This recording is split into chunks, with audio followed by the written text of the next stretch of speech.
మీకోసము చాలా కష్టపడి ప్రకృతిని పరిచయం చేయాలనే లక్ష్యంతో ఇలా నేను పెద్ద కీకటారణ్యంలోకి వచ్చేసాను. చూడండి, చాలా పెద్ద జంగల్ ఇది. ఇక్కడ ఏమేం కనబడతాయో ప్రతి మొక్క గురించి, ప్రతి ఆకు గురించి మీకు పరిచయం చేసే ఉద్దేశంతోనే నేను ఇవాళ ఇంత సుదూర ప్రాంతంలోనికి వచ్చి ఈ వీడియో షూట్ చేస్తున్నాను. దయచేసి మీరందరూ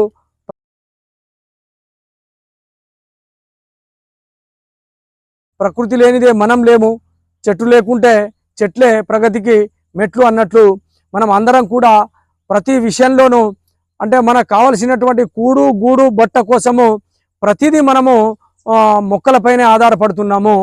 అందుకే మొక్క లేనిదే ప్రకృతిలో ఏదీ లేదు. మోడర్నైజ్ అయినా కూడా మనమందరము పీల్చుకునే ఆక్సిజన్ మొక్క నుంచే వస్తుంది. అది మాత్రం గ్రహించాలి బ్రదర్స్.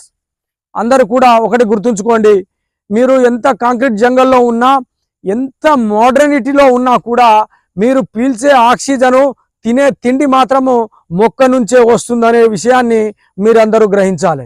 అందుకే ప్రతి ఒక్కరు కూడా మనం అందరము మొక్కలను నాటాలి. మొక్కలే ప్రగతికి మూలాధారము. మొక్క లేకుంటే అభివృద్ధి లేదు.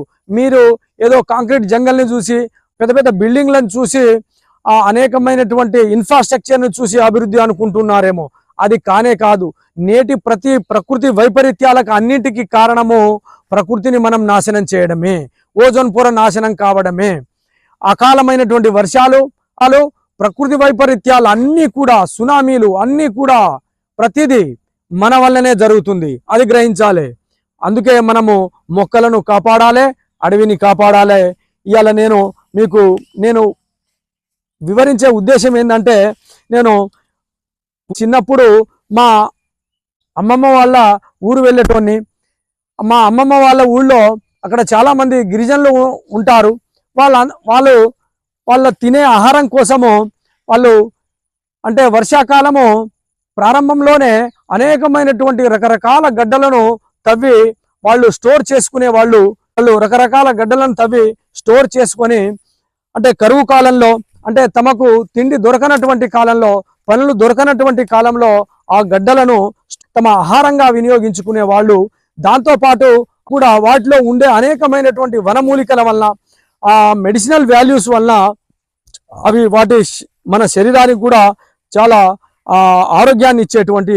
అప్పుడు ఎవరు కూడా డాక్టర్ల వద్ద కానీ అనేక రోగాల బారిన పడలేదు ఇంతగానం. ఇప్పుడు నేడు అనేకమైనటువంటి రోగాలు వస్తున్నాయి, మందు లేని రోగాలు. మొన్న కరోనా వస్తే అన్ని బంద్, గుళ్ళు బంద్, మసీదులు బంద్, అన్ని బంద్. కానీ ఎవరైతే ఎండలో పనిచేసి ఏసీలలో ఉండే వాళ్ళందరూ కూడా ఆ కరోనా బారిన పడి అనేకమైనటువంటి మరణాలు సంభవించాయి.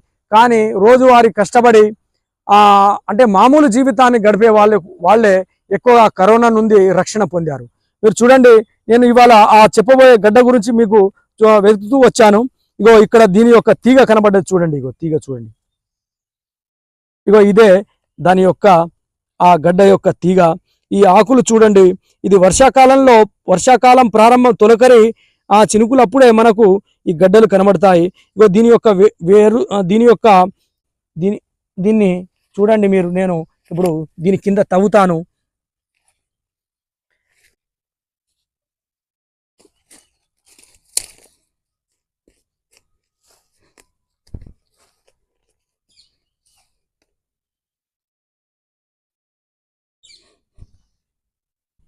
చూడండి ఈ గడ్డ ఎలా ఉందో చూడండి. ఇగో ఇదండి దాని యొక్క గడ్డ.